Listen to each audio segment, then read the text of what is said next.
It's Monday, February 5th. Here's what's coming up. Today we'll be talking about the Sunday Super Bowl, Information on the Tim Nixon fundraising chili dinner, and a look at women's basketball. all of that and so much more coming up next. This is KLHS. I hope everyone had a great weekend. I know I did. What about you, Katie? I did. It was really busy, and sadly I couldn't watch the game last night because I had to work, but I heard it was pretty good. I watched some of the game, but I'm not the biggest fan of football. I mainly just was in it to watch the commercials. Yeah. Well, as you know, the Eagles won for the first time last night. Normally, I choose the team I'm rooting for based on their uniform colors. What about you? Yeah, well, same, and I was hoping the Patriots would win, but maybe next year, you know. Well, I'm sure it was a really exciting weekend for all Eagles fans. Let's toss over to Josh and Jackson, who are recapping last night's game. Thank you guys. What's up, Jays? I'm Josh Gregory. This is Jackson Ogden. Today we're going to talk about Super Bowl Sunday. Now, Jackson, if I told you 30 minutes before this game started that Tom Brady passed for 505 yards, 3 touchdowns, no interceptions, but he didn't win the Super Bowl, what would you tell me? I would have said exactly what happened. The defense played horrible. They gave up 41 points. I mean, it's really tough to win a playoff game when your defense gives up 41 points to a backup quarterback. Jackson, like you said, backup quarterback. How do you think Nick Foles came out performing in his 5th game, I think, starting? I think maybe 6th, and it was a Super Bowl. Nick Foles played like a stud, Josh. He was going off. Nick Foles played like a franchise quarterback last night. This is a guy that considered retirement a couple years ago, came in tonight and outdueled Tom Brady. It was really just unbelievable.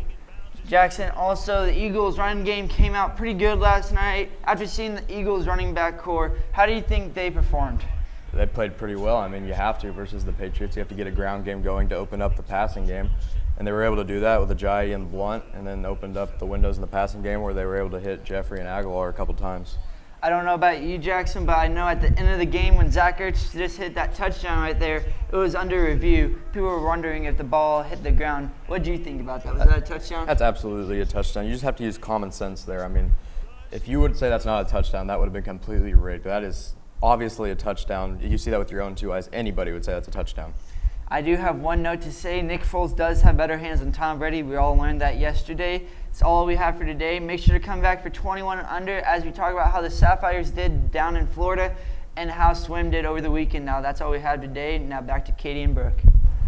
Thanks, guys. Now for some other news, there will be a chili dinner February 9th to benefit the Tim Nixon Scholarship Fund and the volleyball program. It will be held here at school in the cafeteria from 4 to 6 p.m.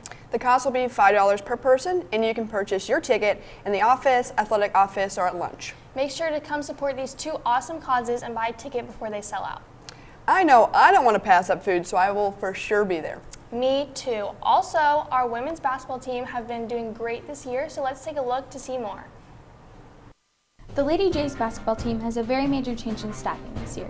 On the brink of the season starting, alumni Chad Fleming has been hired to lead the team to success. I think the process was handled very well, and we were able to get a couple good candidates in and selected what I feel is a top candidate. Cale Newland, a highly valued senior basketball player, is excited about this decision. Whenever they announced who the new coach was going to be, I was excited. Change is never really a bad thing, so I was just kind of looking forward to getting the season kicked off. Coach Fleming is also very qualified to have this position. The things that stuck out for us with Coach Fleming was he's a state championship athlete here at this high school. He's also a Division I basketball player, and he has a number of years of coaching at a high-level program up in Kearney. Although there is a new coach, players believe the team chemistry will remain the same. Affecting the team, I don't really know how much. We've been working really hard in the off-season and preseason together, kind of building our chemistry and getting bigger, faster, stronger. So he's just going to come in and bring that basketball element.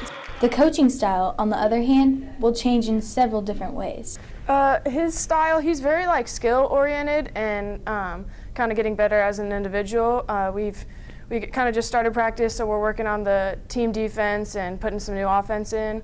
But like I said earlier, change is good, and we're getting better every day. So, regardless of all these changes, Mr. Cahill still has high expectations for the team this year. It's been a very strong program in the past. A lot of the key people are back, and even though there might be a different face sitting on the bench leading the program, The way they communicate, the way they play, the effort that they give shouldn't change.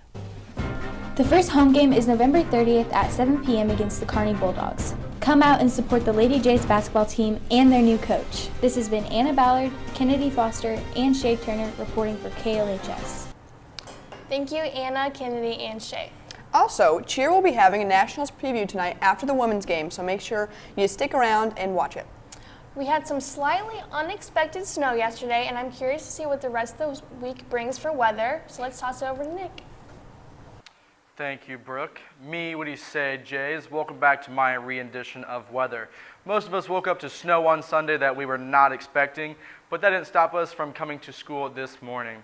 Just around the time we were walking in today, the temperatures were roughly around 16 degrees. Continuing throughout the day, we can see highs around 35 and lows of 15. Now, for tomorrow, we may be in for some snow, but don't get too excited. As being lead meteorologist, I don't think we'll be having the day off, but I so hope I'm wrong. Concluding that statement, for Tuesday, we will see highs of 24 and lows of 16. To wrap up this 3-day forecast, Wednesday will be slightly above freezing with a high of 34 and a low of 22. I'm Nicholas Benjamina, and that's the way it is. This week, in celebration of Black History Month, KLHS will have interesting information and games in remembrance of the powerful Black historical figures. Anyone who is interested in participating in these fun activities on KLHS should email Joni Bell or DM KLHS 18 Twitter page. Club representatives are also really encouraged to participate. Joni has more information on Black History Month for us, so let's toss it over to her. Joni? Hey Jays, what is crack-a-lackin'? It's your girl, Princess Jenny Roosevelt, back at it again, but this time with a new feature on the broadcast. If you don't already know, February 1st was the start of Black History Month.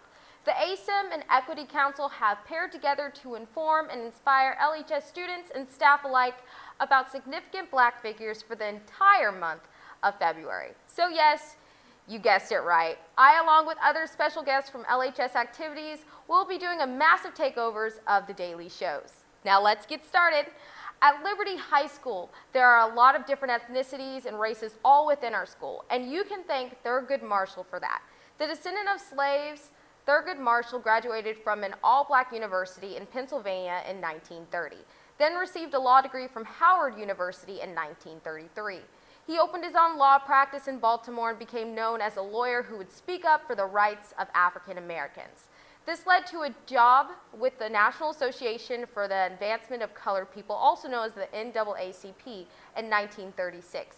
He spent more than 2 decades gaining his greatest fame for the case of Brown versus Board of Education from 1932 to 1952 to 1954. When the Supreme Court ruled in 1954 that separate educational facilities are inherently unequal, Marshall and the NAACP had won a great victory for civil rights. Thurgood Marshall was nominated to the U.S. Court of Appeals in 1961, then appointed to the post of Solicitor General in 1965 by President Lyndon Johnson. He then became the court's first African American justice, where he served 24 years before he retired in 1991. Thurgood Marshall was a part of the reason why I and millions of other African American children are able to go to integrated schools and believe that our voice can be heard. And that's important now more than ever. Well, that's all I have for you today. Come back tomorrow to hear your very own world history teacher, Mr. Turner, tell us about John Hope Franklin. See ya. Thanks, Joni, for that awesome segment. Now, if everyone could please stand for the pledge. I pledge allegiance to the flag of the United States of America and to the republic for which it stands, one nation, under God, indivisible, with liberty and justice for all. That's all we have for you today. From KLHS, this has been Katie Benhart, Josh Gregory, Jackson Ogden, Nick Benjamina, and all of our amazing production crew. I'm Brooke Ingram. Have a great Monday, Jays.